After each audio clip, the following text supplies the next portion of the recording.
डर एक एहसास में आपका स्वागत है। दोस्तों, अगर आप हमारे इस चैनल से भी ज़्यादा डरावनी और रोमांचक कहानियाँ सुनना पसंद करोगे तो हमारे नए चैनल को सब्सक्राइब करना ना भूलें। उसका लिंक आपको इस वीडियो की डिस्क्रिप्शन में मिल जाएगा। तो अब बढ़ते हैं आज की कहानी की ओर।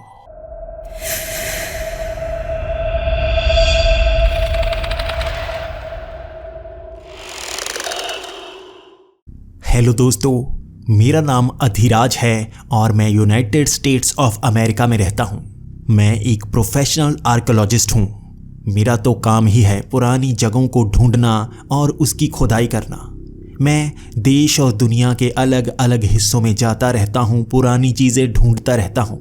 हमारी एक टीम है जो कई हिस्सों में जा चुकी है और कई हिस्सों में जाने का हमें शौक़ तो है, लेकिन उन देशों की सरकारें हमें वहां तक पहुंचने नहीं देती।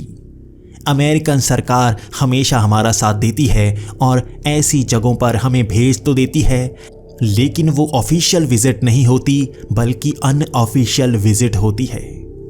ऐसी जगहों पर जाकर हम कई सबूत इकट्ठा करते हैं, इतिहास को खंगालने की कोशिश करते हैं, लेकिन कुछ विजिट हमारी पर्सनल होती हैं। हमारे भी सपने होते हैं हम उस जगह पर जाएं, उसकी खुदाई कर कर देखें, उसके इतिहास को जानें, और सरकार भी उसमें हमारी मदद नहीं करती। पिछले साल हमारे साथ कुछ ऐसा ही हुआ था। मैं हमेशा से इजिप्ट जाना चाहता था और पिरामिड को देखना चाहता था। मैं उसे देखने का सौभाग्य पाना चाहता था जो मुझे अब तक नहीं हुआ था। मैं हिस्ट्री की कई बुक्स पढ़ चुका था, कई प्राचीन किताबों के पन्नों को खंगाल चुका था जिसमें यह बताया गया था कि पिरामिड सिर्फ साधारण नहीं है, वो कुछ ना कुछ रहस्य छिपाए बैठे हैं अपने अंदर, और मैं उसे जानना चाहता था। मैंने सरकार से कई बार अपील की थी कि मैं वहां जाना चाहता हूं, लेकिन सरकार ने वो अपील ठुकरा दी थी। वहां पिरामिड्स को कई जगहों पर बंद किया गया है और वहां पर आम जनता नहीं जा सकती।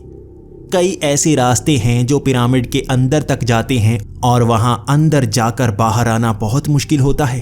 उन संकरे हिस्सों में कभी कोई फंस जाता है तो उसे निकालने के लिए बहुत मेहनत करनी पड़ती है, इसलिए उन रास्तों को ही बंद कर दिया गया है।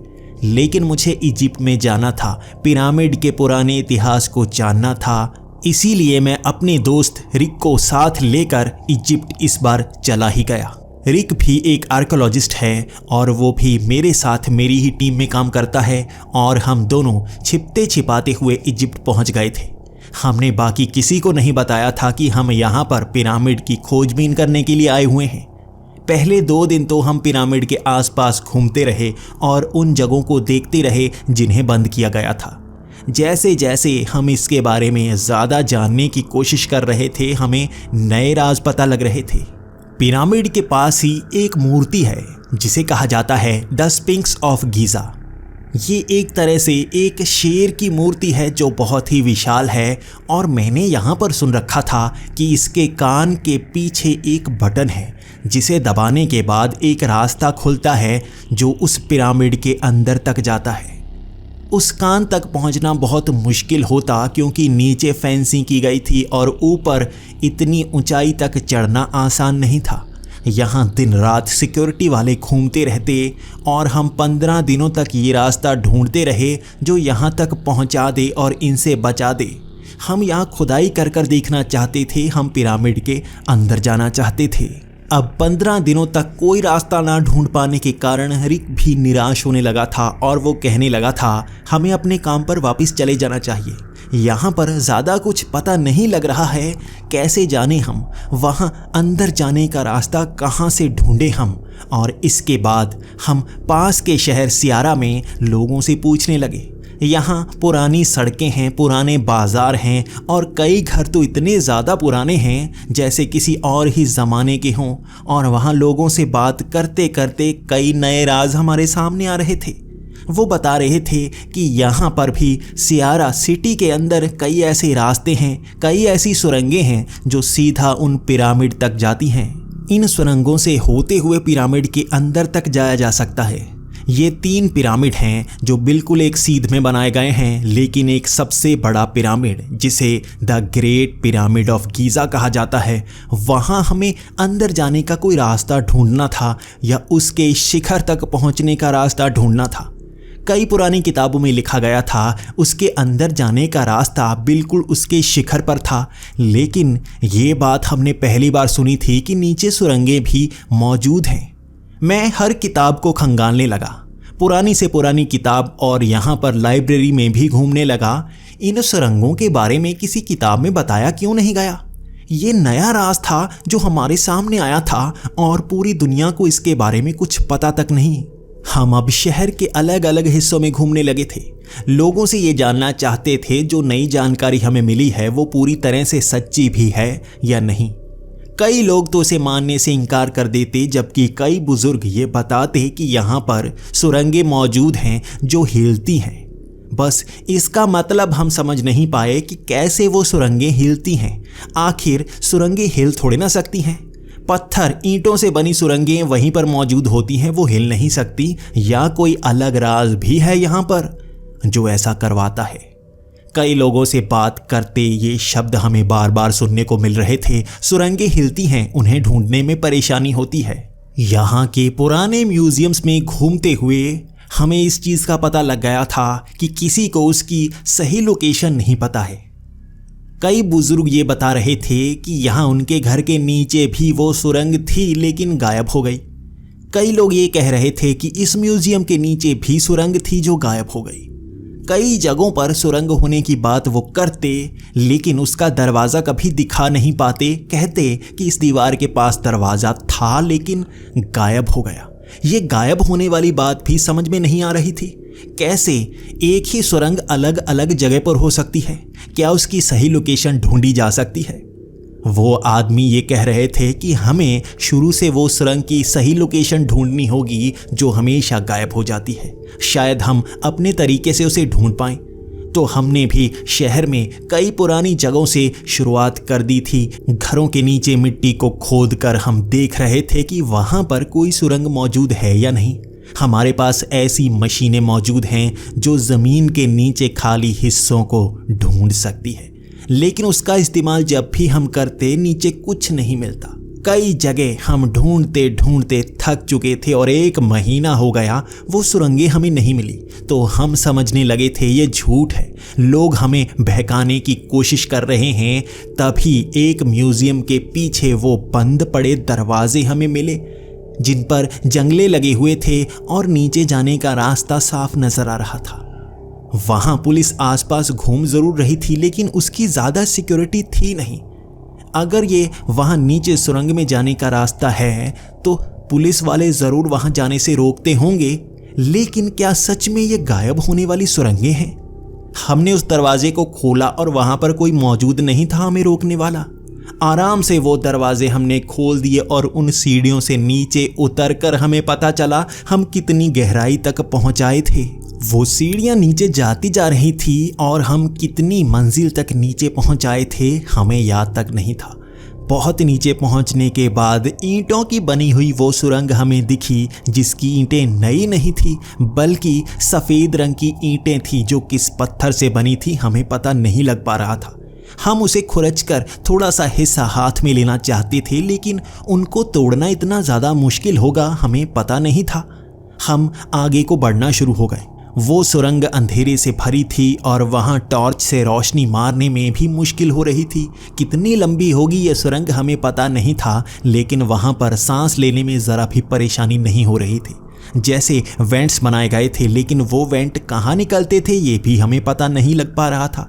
रोशनी तो वहाँ से नहीं आ रही थी, लेकिन हवा के झोंके वहाँ ऊपर से आ रहे थे और हम सोचने पर मजबूर हो गए क्या ये सुरंग यहाँ पर कब से मौजूद होगी। जैसे जैसे हम आगे बढ़ते गए ईंटों के रंग बदल रहे थे। आगे वाली ईंटें भूरे रंग की थी जो थोड़ी थोड़ी भुरभुरी थी। वहाँ पर हमें थोड़ा थोड़ा डर लगने लगा। यहाँ ऐसी सुरंगें नीचे को बैठ सकती हैं, लेकिन उसकी छत जो इतनी सख्त थी उसने हमारा भरोसा बांधे रखा था। काफ़ी देर चलने के बाद रिक ने जेब से वो कंपास निकाला और ये देखने की कोशिश की हम किस दिशा में जा रहे हैं। हम सही दिशा में जा रहे थे। उधर ही तो पिरामिड है। क्या हम पिरामिड के नीचे पहुंच सकते हैं? लेकिन 5 किलोमीटर का सफ़र करना होगा हमें। यहाँ से लगभग 5 किलोमीटर दूरी पर मौजूद है वो पिरामिड। हम आगे बढ़ते गए। वहाँ पैरों को थकान महसूस नहीं हो रही थी, जैसे वहाँ ईंटों से थोड़ी थोड़ी नमी निकल रही थी जो ठंडक का एहसास दे रही थी।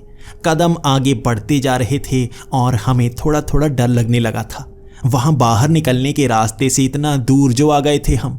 5 किलोमीटर का सफ़र कम नहीं होता और हम चलते चलते वहाँ तक कब पहुँच गए हमें पता ही नहीं चला और सीढ़ियाँ ऊपर की तरफ जा रही थी। वहाँ दिल की धड़कन बढ़ रही थी। क्या सच में हम पिरामिड तक पहुँच आए हैं? नीचे से कुछ पता नहीं लग रहा था।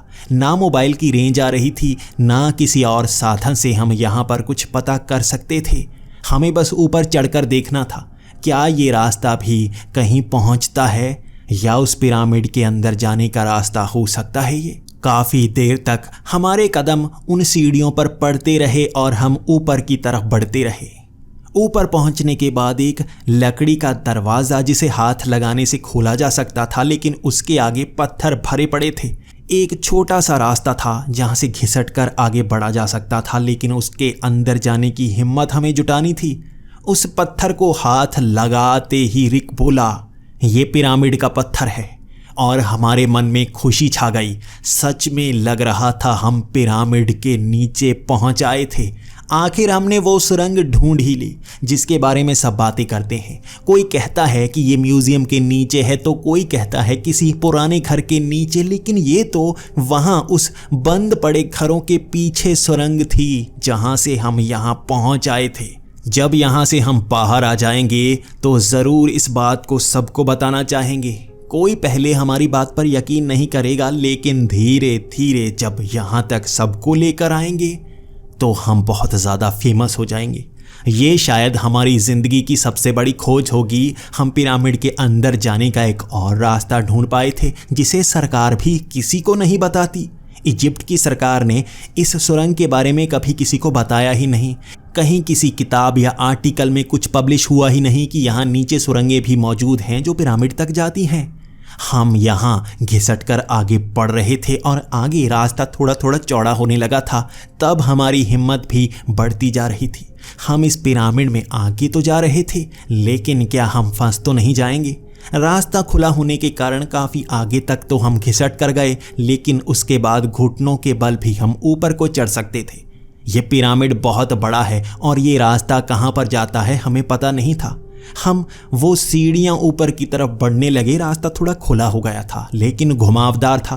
कई जगहों पर छोटे छोटे हिस्से बने हुए थे या कहीं छेद बने हुए थे जहाँ से हम अलग रास्तों पर भी निकल सकते थे, लेकिन हम चौड़े रास्ते को आगे फॉलो करते रहे और बढ़ते रहे। लेकिन उन सीढ़ियों से आगे बढ़ने के बाद जब सपाट सा एक छोटा सा कमरा आया तो हमारे होश उड़ गए।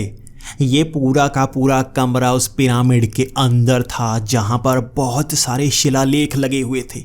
हमने देखा नीचे पारा भरा हुआ था और वो एक तालाब की तरह था, बिल्कुल छोटा सा, जो हमारे शायद घुटनों तक आता। हम वहाँ पैर नहीं रखना चाहते थे क्योंकि पारे में पैर रखने से हमारी मौत भी हो सकती है। वैसे तो पारे को छुआ जा सकता है, लेकिन अगर हमारे शरीर पर एक छोटा सा भी कट हो, वहाँ से पारा छूने के बाद हमें बचाना नामुमकिन हो जाएगा। इसलिए हम पारे से तो दूर थे, लेकिन वो चमकता हुआ पारा बिल्कुल चांदी की तरह दिख रहा था। आसपास के शिलालेखों पर हम हाथ लगाने लगे। वहाँ देखा चित्रकारी की गई थी कि कैसे इन पिरामिड्स को बनाया गया है। वहाँ छोटे छोटे पत्थरों पर भी कई सारी चित्रकारियाँ की गई थी जो शायद हज़ारों साल पुरानी थी और हमारे चेहरों पर मुस्कान आ गई। ये शिलालेख बाहर तक पहुँचे तो पूरी दुनिया में हड़कंप मच जाएगा।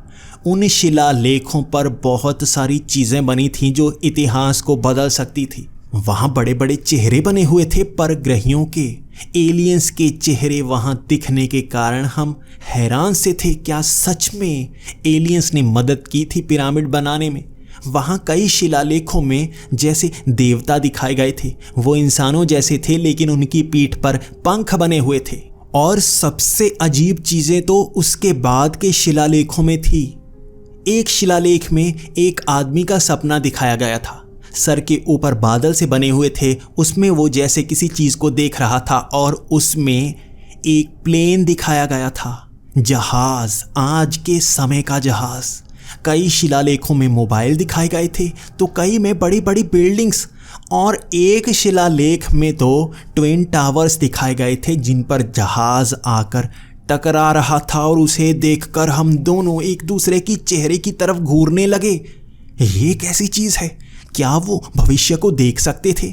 उन्होंने भविष्य की चीज़ें बताई हुई हैं। और उसके बाद एक छोटे से हिस्से से हम और आगे बढ़ने लगे और छोटे छोटे कमरे दिखाई दे रहे थे जो ऊपर की तरफ जाते थे और वहाँ के शिलालेख भी देखने लायक थे। वहाँ तो इंग्लिश में नाम लिखे गए थे और उन्हें छूकर पता लग रहा था हज़ारों साल पहले लिखे गए थे नाम, लेकिन इंग्लिश में। ये तो नाम थे अमेरिका के प्रेसिडेंट्स के। कई जगहों पर अलग अलग देशों के महान नेताओं के नाम लिखे हुए थे जो इजिप्ट के इन पिरामिड से भी शायद हज़ारों साल बाद सत्ता में आए थे। क्या इजिप्शियंस भविष्य देख सकते थे? इसे देखकर तो साफ साफ लग रहा था कि वो भविष्य देख सकते थे। इसके बाद हमें शक होने लगा, क्या सच में हम किसी पिरामिड के अंदर हैं या किसी म्यूजियम के नीचे से निकल आए हैं और वहाँ पर इन शिलालेखों को देखकर हैरान हुए जा रहे हैं और ये सब तो कोई नए हों। उसके बाद हमने एक गलती की, एक शिलालेख को ज़मीन पर मारकर तोड़कर देखा कि ये प्लास्टिक का तो नहीं बना, हमें भ्रम तो नहीं हो रहा, लेकिन ज़मीन से टकराते ही वो पत्थर जैसे टूट गया। वो शिलालेख नीचे टूटे हुए हिस्सों में पड़ा था और यकीन करने लायक था, वो सच में हज़ारों साल पुराना था। उसके बाद अचानक हमारा ध्यान गया अंदर आ रही उस रोशनी पर। वो रोशनी काफ़ी तेज़ थी और अंदर जैसे चमक रही थी। ये ऊपर से आ रही रोशनी होगी, लेकिन किसकी होगी? तो रिक बोला, ये चांद की रोशनी है। हमने उसे देखने की कोशिश की, लेकिन वो किस तरफ से आ रही थी हमें पता नहीं लग रहा था। यहाँ चारों तरफ छोटे छोटे होल बने हुए थे जहाँ से रोशनी अंदर आ सकती थी, लेकिन कैसे ऊपर से चांद की रोशनी यहाँ तक पहुँचाई जाती होगी? हमें ऊपर जाकर देखना होगा, लेकिन उन संकरे रास्तों से ऊपर जाना बहुत मुश्किल हो सकता है। और मेरा सवाल यही था, कैसे करेंगे हम? क्या हमें ऊपर जाना चाहिए या यहीं पर इंतज़ार करना चाहिए या नीचे से वापस चले जाना चाहिए? मुझे थोड़ा थोड़ा डर लगने लगा है, लेकिन धीरे धीरे वो चांद की रोशनी इतनी तेज़ हो रही थी कि आंखें चुंधिया रही थी। यहाँ नीचे तक इतनी ज़्यादा रोशनी कैसे आ रही है? वो रोशनी बढ़ती जा रही थी और हमें ऐसा महसूस होने लगा हमारा वज़न कम हो रहा है। शरीर हल्का हल्का महसूस होने लगा था और ऐसा भ्रम होने लगा था हम हवा में उड़ रहे हों। तभी रिक ने कहा, उस संकरे रास्ते से ऊपर की तरफ जाकर देखते हैं। और जैसे ही हम उसके पास गए, हमें हवा में उड़ने का एहसास होने लगा। वहाँ उस संकरे से रास्ते में ऊपर की तरफ जाना मुश्किल होना चाहिए, लेकिन आसानी से हम नीचे से ऊपर की तरफ बढ़ रहे थे, जैसे पानी में ऊपर की तरफ उठते हैं। वहाँ वो ऊंचाई तक पहुँचना इतना मुश्किल नहीं हुआ जितना हमने सोचा था। हवा में उड़ते उड़ते ऊपर तक पहुँचे थे हम। संकरे रास्तों से निकल रहे थे। उन दीवारों पर बने चित्रों को देखने का समय तक नहीं था, हम ऊपर की तरफ उठ रहे थे। और लगभग 2-3 मिनट में ही हम बिल्कुल इस शिखर तक पहुंच आए थे और वहां से हमें चांद की रोशनी नजर आई। बिल्कुल चांद नजर आया जो आधा था। आज ऐसा ही दिन था, हमने चांद देखा था कल। यकीनन ये चांद की रोशनी है। और उस संकरे से रास्ते से हम ऊपर की तरफ निकले और चारों तरफ देखना शुरू कर दिया। हम पिरामिड के शिखर पर पहुंचे हुए थे और यहाँ से नज़ारा देखने लायक था। दूर दूर तक बस रेत ही नज़र आ रही थी और कुछ तंबू, लेकिन यहाँ पर कुछ पेड़ भी नज़र आ रहे थे। मैं दूर तक शहर को देखने की कोशिश कर रहा था, लेकिन शहर किस तरफ था? हमें दिशा भ्रम हो सकता है। मैंने घूमकर दूसरी तरफ भी देखने की कोशिश की, लेकिन शहर नज़र नहीं आया। काफ़ी देर तक कोशिश करने के बाद हमें पास में ही सीढ़ियाँ नज़र आईं, लेकिन पिरामिड पर ऐसी सीढ़ियाँ हमने पहले कभी नहीं देखी जो नीचे से ऊपर जाने का रास्ता इस तरह दिखा रही हों। ये छोटी सीढ़ियाँ थीं जिनसे नीचे उतरा जा सकता था, वरना ऐसे बड़े पिरामिड के उस बड़े बड़े पत्थरों से नीचे उतरना खतरनाक हो सकता है। एक बार गिरे तो सीधा ऊपर ही पहुँचेंगे। रास्ते में कहीं भी ब्रेक लगने नहीं वाली थी, लेकिन इन सीढ़ियों से सीधा नीचे पहुँचा जा सकता था। वहाँ धीरे धीरे कदम नीचे की तरफ बढ़ाने के बाद हमें बहुत ज़्यादा खुशी हो रही थी। हमने एक ऐसा रास्ता ढूंढ लिया था जो सुरंगों से होकर गुजरता और पिरामिड के बिल्कुल अंदर ले जाता, उन पुराने शिलालेखों तक। वहाँ पारा भी था और हम इसके शिखर तक पहुँच आए। यहाँ जादुई रास्ता था। वो चांद की रोशनी का इस्तेमाल करते ग्रेविटी को तोड़ने के लिए, इसीलिए हमें उड़ने का एहसास हो रहा था। यहाँ पर तो एक ऐसी टेक्निक का इस्तेमाल किया गया है जो आज भी हमारे पास मौजूद नहीं है। उन्होंने हजारों साल पहले ऐसी टेक्निक अपना ली थी। उन सीढ़ियों से नीचे उतरते हुए मन में इतनी ज़्यादा खुशी थी, पूरे जहान को बता देंगे, पूरी दुनिया को बता देंगे हमने क्या खोजा है और इंसानी इतिहास बदल जाएगा। इतिहास की किताबें बदल जाएंगी और हमारा नाम उन किताबों में लिखा जाएगा। हमने खोजा था ये। हमारे कदम ऐसे चल रहे थे, हमें उड़ने का एहसास हो रहा था। ये खुशी होती ही ऐसी है। कदम तेज़ी से बढ़ रहे थे और उस पिरामिड से नीचे उतरने में भी 15 से 20 मिनट का समय लग गया। और नीचे उतरकर ऊपर चांद देखने का अलग ही मज़ा था। नीचे वाली सीढ़ी पर हम दोनों बैठ गए और बातें करने लगे। हम वहाँ इस तरह से बैठे थे कि हमारे चेहरे ऊपर चांद की तरफ थे और उसे देखकर हम कह रहे थे, कल की सुबह होगी, हमारी ज़िंदगी बदली हुई होगी। हम एक ऐसी दुनिया देखेंगे जिसका इतिहास बदला जा चुका होगा। हमारे नाम लिखे जा चुके होंगे और इस तकनीक को ढूंढा जाना शुरू हो जाएगा। वो भविष्य देख सकते थे, इजिप्शियंस भविष्य देख सकते थे और अंदर से शायद हमें कुछ और पता लग जाए। वहाँ लेटे लेटे लगभग 4 घंटों तक हम बातें करते जा रहे थे और सूरज की रोशनी दूर से थोड़ी थोड़ी नज़र आई। हमारी खुशी बढ़ना शुरू हो गई। पूरी रात हम सोए नहीं थे। शायद ये ऐसी मदहोशी थी जो ज़िंदगी में पहली बार महसूस हुई थी। सूरज काफ़ी ऊपर तक आया। आसपास के वो पिरामिड नज़र आना शुरू हो गए। वो रेत पर चमकती हुई रोशनी भी हमें दिख रही थी और दूर से आते हुए लोग भी हमें दिखे। उनके कटे फटे से कपड़े पहचान में नहीं आ रहे थे। वहाँ हम भी उनकी तरफ भागने लगे, लेकिन जैसे ही उनके करीब पहुँचे उन्होंने जैसे हथियार निकाल लिए और हमें डराने लगे। ये पत्थर और लोहे से बने हथियार थे जो पहचान में नहीं आ रहे थे। चारों तरफ से उन लोगों ने हमें घेर लिया था और घसीटकर हमें आगे की तरफ ले जाने लगे। हम उनसे सवाल पूछ रहे थे, आखिर वो हमें वहाँ क्यों ले जा रहे हैं, तो वो कोई जवाब नहीं देते। वो आपस में बात करते और वो भाषा इजिप्शियन भाषा नहीं थी, कुछ अजीब सी भाषा बोलते। वो एक तरफ इशारा भी अजीब सा करते। हमें कुछ समझ नहीं आता। रिक बार बार इजिप्शियन भाषा में उन्हें समझाने की कोशिश करता, लेकिन जैसे वो भाषा भी उनके लिए अलग ही थी। तो चुप करके हम उनके साथ जाने लगे। शायद वो हमें पकड़कर कहीं ले जाना चाहते होंगे या पुलिस के पास ले जाना चाहते होंगे। हमने एक छोटी सी गलती ज़रूर की है। पिरामिड के अंदर घुसने की शायद इन्हें पता लग गया होगा, इसलिए हम भी चुपचाप उनके साथ चलने लगे। काफ़ी देर तक चलने के बाद हमें थोड़ी सी थकान होने लगी थी और जैसे ही यहाँ सूरज चढ़ता है गर्मी बहुत ज़्यादा हो जाती है। यह गर्मी हमसे सही नहीं जा रही थी, लेकिन उन लोगों को जैसे कोई परेशानी हो ही ना रही हो। वहाँ काफ़ी आगे पहुँचने के बाद हमें सामने एक कबीला नज़र आया। बहुत बड़ा कबीला था जहाँ पर जैसे पत्थरों के घर बनाए गए थे। ऐसे घर इजिप्ट में मौजूद हैं, हमने तो कभी देखे नहीं। ये तो प्राचीन से नज़र आते हैं। अगर हमें पहले पता होता तो यहाँ भी घूम आते। हम दिशा को देखने की कोशिश कर रहे थे। ये दिशा तो शहर वाली है। शहर में ऐसे कबीले रहते हैं, हमें पता नहीं था।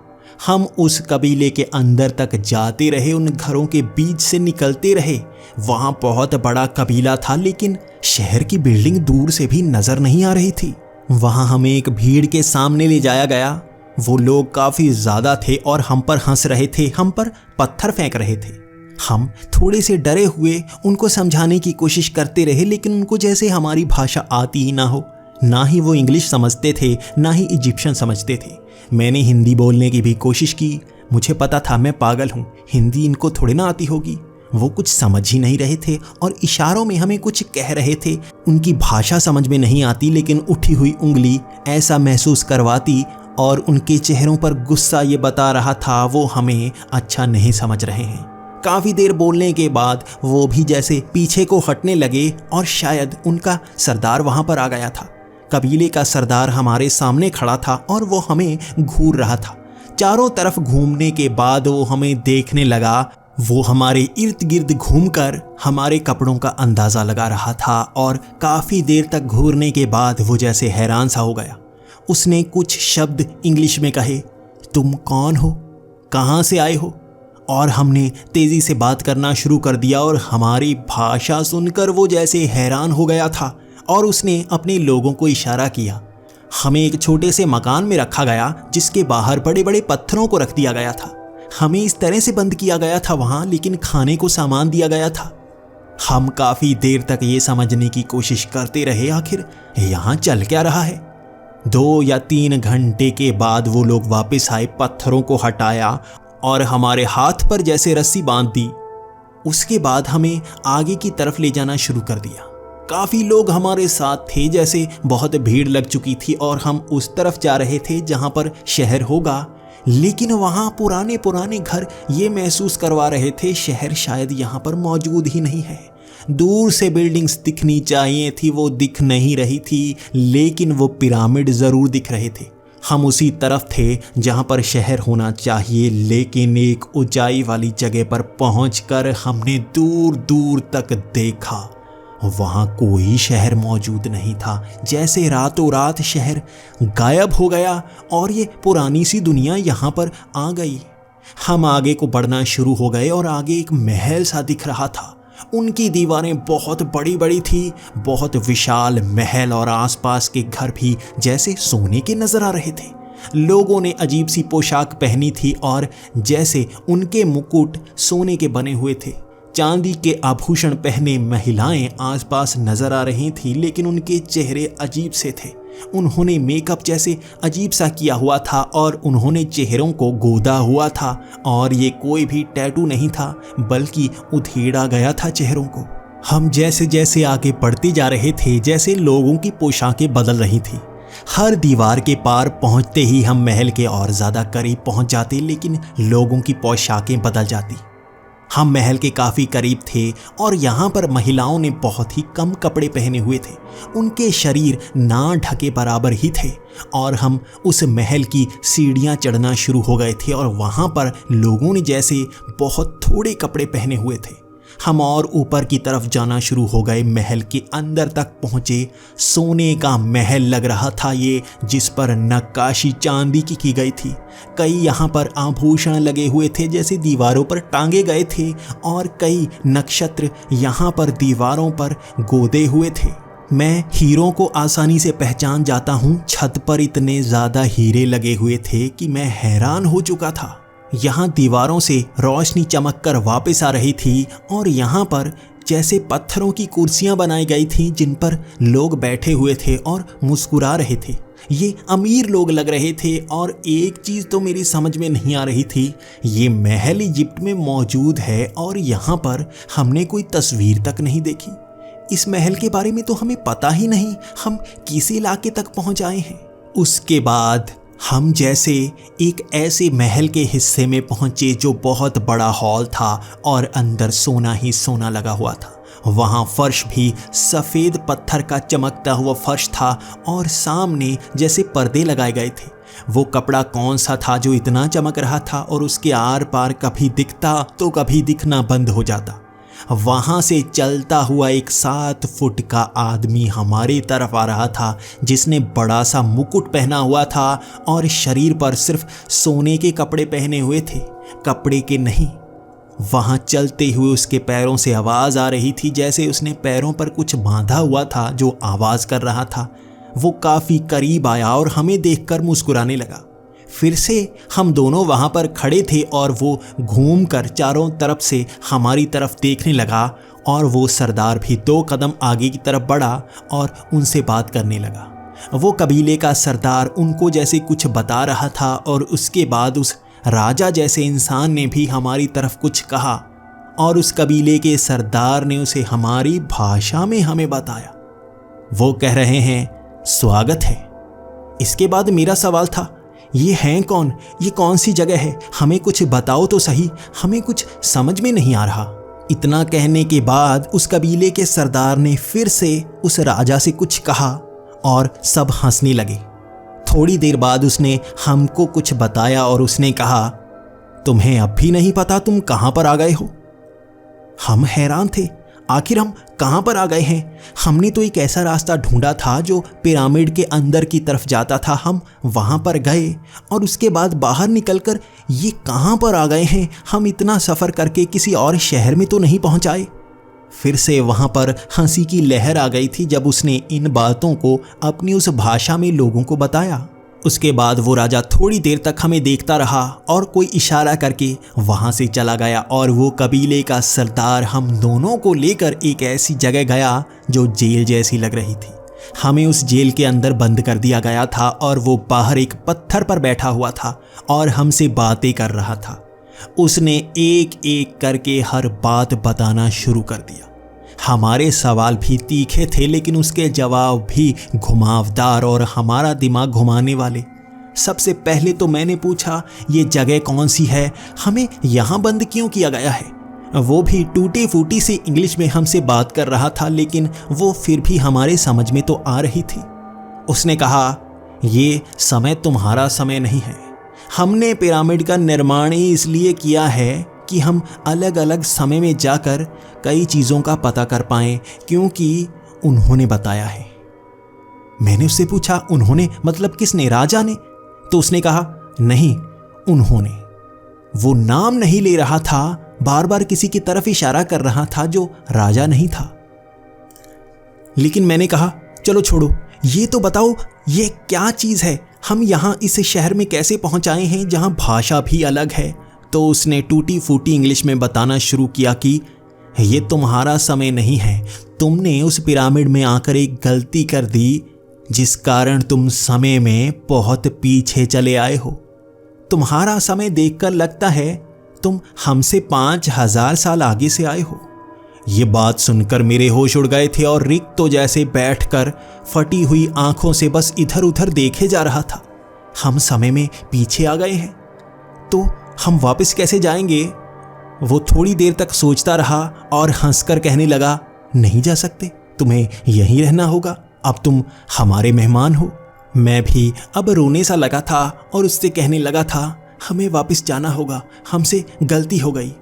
वो हमें एक एक करके सब कुछ बता रहा था कि यहाँ पर इन पिरामिड को इसीलिए बनाया गया है ताकि समय में आगे जाकर उसकी जानकारी पाई जा सके या समय में आगे भी पहुँचा जा सके, उनसे बातें की जा सके। ये पिरामिड नहीं है बल्कि एक ऐसी टेक्नोलॉजी है जिससे हम समय में आगे पीछे जा सकते हैं, बहुत कुछ बदल सकते हैं। बस इस बात को मैंने पकड़ लिया। मैंने उसको कहा, अगर समय में आगे पीछे जा सकते हैं तो हम पीछे आए हैं, हमें आगे भी तो भेजा जा सकता है। वो कुछ देर के लिए जैसे मुंह में कुछ बोलने लगा और हमसे कहने लगा, तुम तेज दिमाग लगते हो, तुम काफ़ी कुछ जानने लगे हो जो तुम्हें नहीं जानना चाहिए, लेकिन तुम भविष्य से आए हो इसलिए कुछ कर नहीं सकते। अगर तुम इतिहास से आए होते तो बहुत कुछ बुरा हो सकता था, इतिहास बदला जा सकता था। वो बता रहा था। उसके बाद उसने नई चीज़ें बताई और कहा, तुम्हें अब कहीं जाने नहीं दिया जाएगा, यहाँ जेल में बंद रखा जाएगा। ये कहकर उसकी हंसी डरावनी सी थी। वो हंसता गया, काफ़ी देर तक हंसता रहा और हम डरे हुए रो रहे थे, गिड़गिड़ा रहे थे कि हमें छोड़ दिया जाए। काफ़ी देर तक हंसने के बाद हमारे किसी सवाल का उसने और जवाब नहीं दिया और वो वहाँ से चला गया। पीछे से हम आवाज़ें लगा रहे थे लेकिन वो सलाखें हमें वहाँ बांधे हुए थी, उसके पार हम नहीं जा सकते थे। लगभग 1 दिन तक हम वहीं पर रहे, ना हमें खाना दिया गया ना पीने वाला पानी दिया गया। उसके बाद हमें पानी और खाना मिला और वहाँ से बाहर निकाला गया, लेकिन हमारे हाथ पैर को बांधा गया था। काफ़ी भीड़ हमें एक तरफ ले जा रही थी और वो पिरामिड ही थे। हमें खींचते हुए पिरामिड की तरफ ले जाया जा रहा था और वहाँ पर बहुत सारी लकड़ियाँ रखी हुई थी, बहुत सारा घास फूस रखा हुआ था। ये शाम का वक्त हो चुका था और वो करने क्या वाले थे? वहाँ लकड़ियों को एक तरफ से मशाल से जलाया गया था और वहाँ जलती हुई वो लकड़ियाँ बीच वाली लकड़ियों से दूर तो थी लेकिन आग वहाँ पहुँच सकती थी। हमें उन लकड़ियों के ऊपर जैसे बांधा गया था और हमें लगा हमें जिंदा जलाया जाएगा। हमारी सांस जैसे गले तक अटक गई थी और वहाँ पर वो राजा आया जिसके आने पर एक आवाज़ गूंजने लगी थी हर तरफ, फ़ैरो फ़ैरो।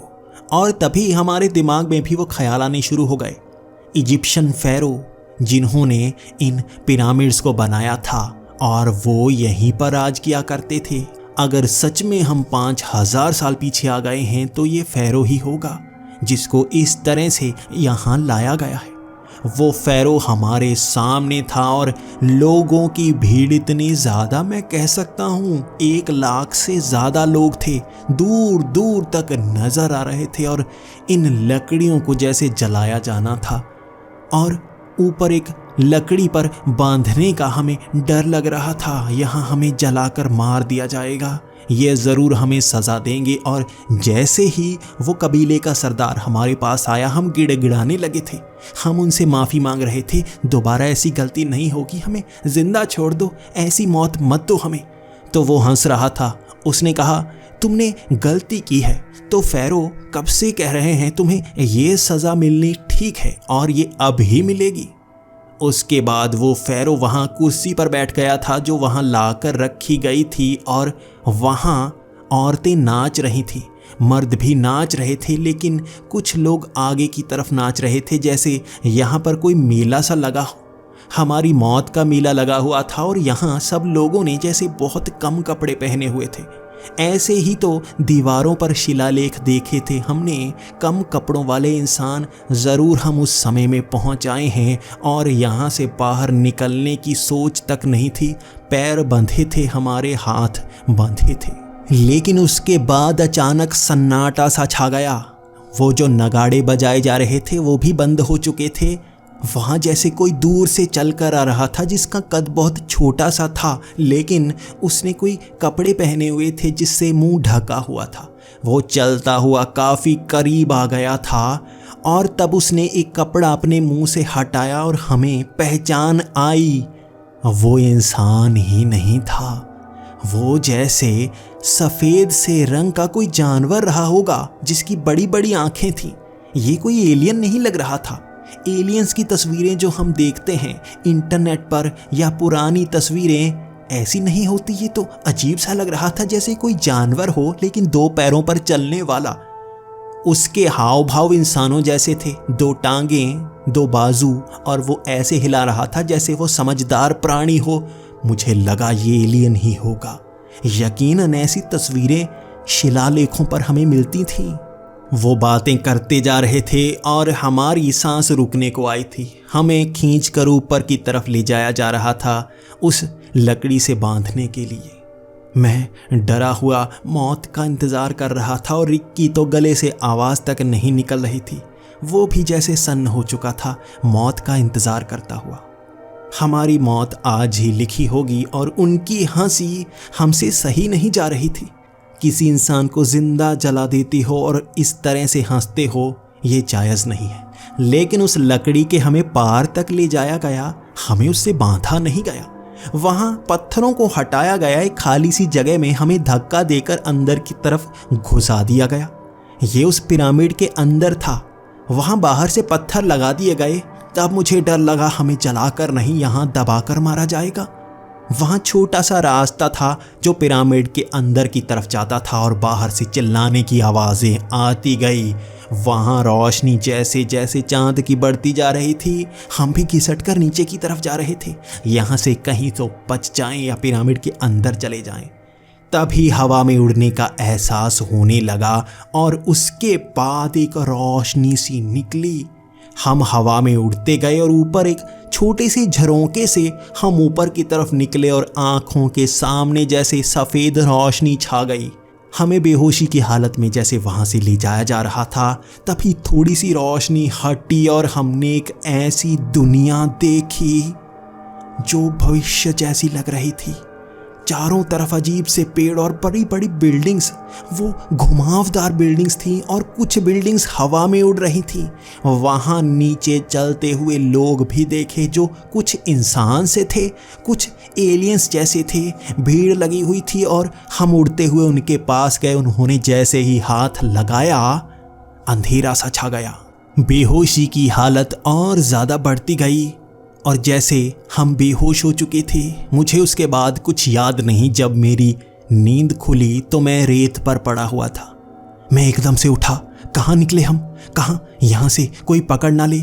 लेकिन सामने वो घर नजर आ रहे थे जो हमारी दुनिया के लग रहे थे। वहां से मैं भागने लगा, लेकिन तभी नजर पड़ी रिक पर, जो अभी बेहोश नीचे जमीन पर पड़ा हुआ था। उसे किसी तरह से उठाया मैंने, उसे भी भागने पर मजबूर किया। हम यहाँ से दूर जाना चाहते थे। सामने एक सड़क पर पहुंचते ही मेरे होश उड़ चुके थे। यहाँ लोग गाड़ियों में घूम रहे थे। यहाँ आसपास कुछ लोगों को पहचानने की जरूरत थी। कुछ को पहचाना। एक दुकान में जब हम गए, घबराए हुए हमारे चेहरे देखकर लोग भी हैरान थे। हम तेजी से अखबार उठाकर पढ़ना चाहते थे। उसे पढ़ा। आज की तारीख देखकर मन जैसे खुशी से भर गया। हम हमारी दुनिया में आ चुके थे। उन्होंने मारा नहीं था हमें, बल्कि जिंदा छोड़ दिया था। उसके बाद हम अपनी टीम को बताना चाहते थे हम कहां से वापस आए हैं। हमने फोन घुमाना शुरू कर दिया, अपनी टीम को बताना शुरू कर दिया। पूरी आर्कियोलॉजिकल सर्वे वाली टीम यहाँ इजिप्ट में पहुंच आई थी और हम उनको बता रहे थे हम ऐसे दुनिया में वहां तक पहुंचे हुए थे, उसके बाद यहाँ पर आए हैं। वो उस सुरंग को देखना चाहते थे, लेकिन मैं उस सुरंग का जो रास्ता बता रहा था, रिक कह रहा था वो रास्ता नहीं है, हम तो किसी और म्यूजियम के नीचे से गए थे। मैं उसको कह रहा था नहीं, वो टूटे हुए मकान के नीचे से गए थे, लेकिन उसे जैसे गलत भ्रम हुआ था। उसके बाद हम उस जगह पहुंचे जहां पर मैं बता रहा था कि सुरंग थी। हम वहां से गए थे। वहां कोई दरवाजा नहीं था। काफी खुदाई करने के बाद भी जमीन से कोई सीढ़ियां नहीं निकली, जैसे वो सुरंग वहां से गायब हो चुकी थी। उसके बाद रिक वाली उस जगह पर गए जहां वो कह रहा था हम उस सुरंग से आए थे। वहां पर भी कोई सुरंग नहीं मिली। जैसे सच में वो बात सच हो गई थी कि सुरंगें हिलती हैं, वो अपनी जगह बदलती हैं। इस बार भी वो जगह बदल चुकी थी। कैसे? आखिर कैसे? किसी ने हम पर यकीन नहीं किया और वो पूरी टीम वापस जा चुकी थी। 4 दिनों तक हम उस सुरंग को ढूंढते रहे, वो कभी मिली ही नहीं। कैसे ढूंढते हम? जैसे इतिहास बदला जा चुका था। अगर सच में हम इतिहास में गए थे तो इस सुरंग की जगह वो बदल चुके होंगे। इसके बाद रात का समय था और हम उस पिरामिड के पास थे, वहां उन शिलालेखों के पास जो ढूंढे जा चुके थे। हम किसी को बताते भी क्या? यहाँ अंदर जाने का रास्ता हम खोज चुके थे। उस अंधेरे में इधर उधर घूमते हुए हम उस रोशनी से दूर जाना चाहते थे। और वहां पर एक पत्थर पर हमने कुछ चित्र देखे, और वो चित्र 2 इंसानों के थे जिन्हें भीड़ धक्का देकर एक तरफ ले जा रही थी, और वो पिरामिड की तरफ थे। जैसे हमारे साथ हुआ था, यहाँ ऐसा चित्र बनाया गया था। मेरी हंसी निकल गई और उसे देखते ही दूर से एक आदमी ने आवाज लगाई, तुम्हें खुशी हुई होगी, तुम यहाँ पहुंच आए हो। वो रेत के एक टीले के पास खड़ा था और वहां से आवाज लगा रहा था। हमने पीछे मुड़ा। उसका चेहरा पहचान में नहीं आ रहा था क्योंकि वहां पर काफी अंधेरा था, लेकिन उसने कहा, तुम्हें छोड़ दिया गया और डरो मत, हम तो बस मजाक कर रहे थे, तुम्हें कभी जलाया नहीं जाता। मेरे चेहरे पर मुस्कान आ गई थी। क्या ये उस कबीले का सरदार है? ये आवाज तो उसी की लगती है। उसके बाद मैंने उसको सवाल किया, हमें छोड़ा क्यों गया? तो उसने कहा, तुम्हें छोड़ा ही तो जाता। वैसे भी अब जगह बदली जा चुकी है, तुम कुछ कर नहीं पाओगे, सारी जिंदगी उस सुरंग को ढूंढ नहीं पाओगे। तुम्हें छोड़ा ही तो जाना था, तुम क्या बिगाड़ लेते? तुम तो भविष्य से आए थे, इतिहास बदल नहीं सकते थे। अगर इतिहास से भविष्य में आते तो शायद तुम्हारे बारे में सोचा जाता जिंदा छोड़ना है या नहीं। हम अब कोई सवाल पूछना नहीं चाहते थे, जैसे हमारे पास सब सवालों के जवाब थे। फिर भी हमने पूछा, कैसे ये पिरामिड कैसे सफ़र करता है भविष्य और इतिहास का? तो उसने कहा, इन पिरामिड्स को इस तरह से बनवाया गया है कि इससे भविष्य में जानकारी भेजी जा सके। जब तक ये पिरामिड यहाँ पर रहेंगे उस समय का सफ़र किया जा सकेगा। इसीलिए तुम इसमें से सफ़र करके हमारे समय में आ गए। जब ये पिरामिड टूट जाएंगे भविष्य में, तब तक का सफ़र किया जा सकेगा और उसके बाद का नहीं। उसके लिए अलग चीज़ों को बनाया गया है। मैंने कहा, किन्होंने बनवाया इसे? तो उसने इशारा किया, तुम उन्हें देख पाए थे? वो यहाँ के नहीं हैं, कहाँ के हैं ये वो बताते नहीं। और उसके बाद वो वहाँ से जाना चाहता था और अलविदा कहना चाहता था, लेकिन मेरा आखिरी सवाल था, क्या पिरामिड जब टूट जाएंगे वहीं तक का सफ़र किया जा पाएगा? क्योंकि इतिहास की कोई और चीज़ बची नहीं है, यानी कोई भी ऐसी चीज़ जिससे ये तकनीक जोड़ी जा सके, भविष्य का सफ़र किया जा सके। उसके बाद उसने कहा कि ये सिर्फ पिरामिड ही नहीं है जिसमें इस तकनीक का इस्तेमाल किया गया है। इतिहास में एक ऐसी चीज़ भी थी जिसे समय यात्रा के लिए बनाया गया था और भविष्य में लाखों साल तक वो तबाह नहीं होगी। मैं सोचने पर मजबूर हो गया था, वो कौन सी चीज़ है? मैं उससे सवाल करता रहा, धरती पर कौन सी चीज़ है जो मौजूद है और उससे भविष्य और भूतकाल का सफ़र किया जा सकता है? क्योंकि पिरामिड तो कभी ना कभी ख़त्म हो जाएंगे। वो कौन सी चीज़ है जो इससे भी पुरानी है और भविष्य में भी रहेगी, बर्बाद नहीं होगी, टूटेगी नहीं? उसने कोई जवाब नहीं दिया। मन में बस उत्सुकता भरी रही और वो उस टीले से उतरते हुए उंगली से इशारा कर रहा था ऊपर। वो इशारा करता रहा और टीले के नीचे की तरफ चला गया। मैं भागकर उस टीले की तरफ गया, लेकिन रिक वहीं पीछे खड़ा रहा। उस टीले के पीछे कोई मौजूद नहीं था, जैसे वो वहाँ से गायब हो गया। कैसे? कुछ समझ में नहीं आया और वो बस इशारा करता रहा, कुछ समझा कर नहीं गया। कौन सी वो दूसरी चीज़ है जो भविष्य में भी इस्तेमाल होगी, उससे सफ़र करेंगे वो परग्रही? उन्होंने और कौन सी चीज़ बनाई थी?